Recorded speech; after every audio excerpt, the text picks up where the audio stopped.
Okay, welcome to the deep dive. You know the drill. We take a whole pile of material, notes, articles, whatever, and we really try to boil it down, find those key insights, the stuff that actually makes you feel you get it fast. And today, well, you've brought something really fascinating. We're diving into this surprising conversation that seems to be happening between ancient Buddhist philosophy and, believe it or not, modern quantum mechanics. It does sound a bit strange on the surface, doesn't it? Like Yeah. 2,500 years of spiritual thought focused on mind and, well, freedom. Right. And then you've got this super cutting-edge 20th century science looking at the absolute tiniest bits of reality. Totally different worlds, you'd think. But the sources you shared, they suggest there's this kind of resonance, like an echo between For them. resonance. So our mission today is to unpack that for you, to walk through the specific ways these two fields seem to be aligning based on the material we've got here. Let's kick off with maybe the most famous Buddhist concept you highlighted, fu or ku, usually translated as emptiness, and how it relates to shiki or form. That phrase, OCEC form, is emptiness. Emptiness is form. Mm.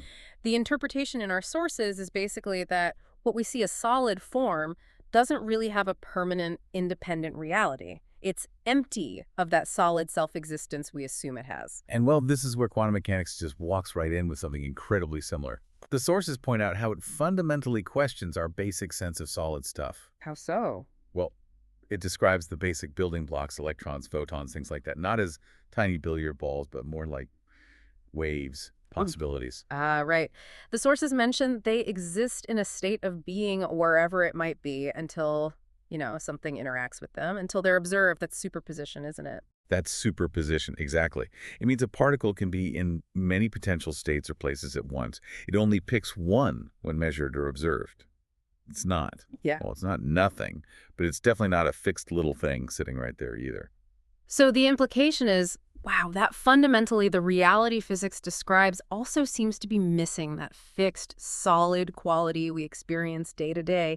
Sounds less like solid form and more like potentiality, or Yeah. maybe even a kind of physical emptiness. It does lean that way. It suggests that physics, using its own tools like mathematics, might be describing something very much like that ancient Buddhist insight about the nature of form. It really challenges that whole solid little building blocks view of the world. Fundamentally, it reveals something much more fluid, more potential, underneath it all. Okay, that flows perfectly into the next point from the sources, which is just as mind-bending. The role of the observer. This is classic quantum weirdness, right? The observation problem. The basic idea, like you said, and as the sources state it, is that the very act of looking at or measuring a quantum system changes it. State is determined by observation. Our looking shapes the world in a way. And here the parallel with Buddhism is really quite striking, specifically with the Ueshiki school consciousness only. Consciousness only. Yeah. The core teaching there is that everything we experience as the outside world isn't really separate from us.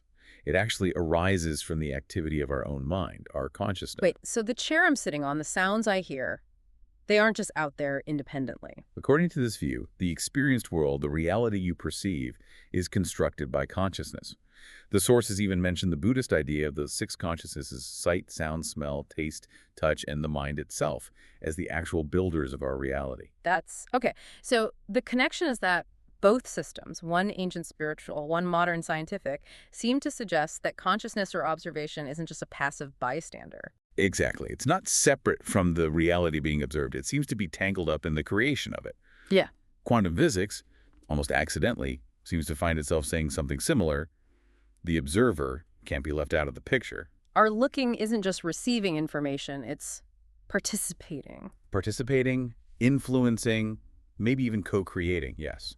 Okay, so if reality isn't quite solid and observation shapes it, what does that do to time and space? The sources mention, since Einstein onwards, we've known they aren't fixed absolutes. Right, they're relative, they're linked space-time. And quantum mechanics adds yet another layer of weirdness with things like non-locality, which the sources also bring up. Non-locality, that's the spooky action at a distance thing. That's the one, where two particles can be linked instantly, influence each other no matter how far apart they are, faster than light speed would allow information to travel normally. It really blurs the lines between here and there. Suggesting a deeper connection. A deep interconnectedness that seems to operate outside our usual understanding of space and maybe even time. So how does that link back to Buddhism?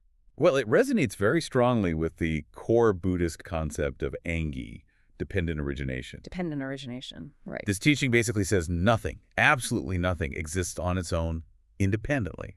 Everything arises and exists only in relation to everything else.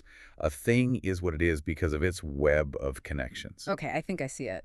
Buddhism says reality is fundamentally relational. Everything depends on everything else. And quantum mechanics, with non-locality and relative spacetime, seems to be finding that at the very bottom of reality, things are also defined by these strange, deep relationships, this inherent relationality. Precisely. It's as if both paths, coming from completely different directions, are converging on a view of reality that isn't about separate objects, but about a dynamic, interconnected network. Yeah. Okay, one last connection from the sources, and it's about clearing up a misunderstanding. When we hear ku, emptiness, it's easy to think it means just nothing, a void, meaningless. Yeah, and that's a really common but crucial mistake, as the sources emphasize. In Buddhism, isn't about absence of stuff. It's about the absence of independent, inherent existence. Because things lack that solid self-nature, they're open, changeable, interconnected. So it's not nothingness, but potential. Exactly. It's often described more positively as the state of all possibilities. It's like the fertile ground from which all phenomena arise. And the sources mention a quantum parallel here, the zero-point field. Right. That's a concept in physics suggesting that even empty space, a perfect vacuum, isn't truly empty. It's buzzing with subtle energy fluctuations, a sort of background hum of potential energy everywhere. So again, both perspectives seem to suggest that the baseline of reality, the thing that looks like nothing, the vacuum, the emptiness, is actually the source of everything, full of potential. It's this idea of a dynamic ground state, yes. Not a dead void, but a vibrant source. The source material, used a great phrase, is a filled nothingness. A filled nothingness. I like it. It completely flips the script on what empty means. Okay, so let's just quickly recap where we've been based on these sources. We've seen quantum mechanics sort of bumping into ideas that sound a lot like ancient Buddhist concepts. Form not being solid, the observer mattering, reality being deeply interconnected. Non-locality, dependent origination. And this idea of emptiness not as a void, but as pure potential, like the zero-point field. Right. Science approaching it through equations and experiments, Buddhism through, well, deep introspection, meditation, and philosophical reasoning over centuries, both trying to grasp the fundamental nature of things. And the sources aren't really saying, physics proves Buddhism or anything like that. It's too early, maybe impossible to say that. Definitely not. But they do highlight this powerful sense of resonance.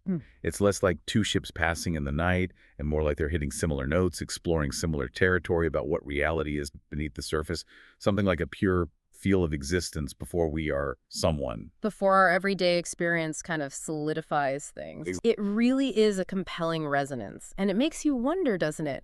What does this potential echoing between ancient wisdom and cutting-edge science truly suggest about reality? About our own consciousness, and maybe more personally for you listening. If reality is more interconnected, more potential, and maybe more shaped by awareness than we usually think, how might holding that understanding, even lightly, change how you move through your own life? Yeah. Something to ponder, definitely. A good place to leave our deep dive for today.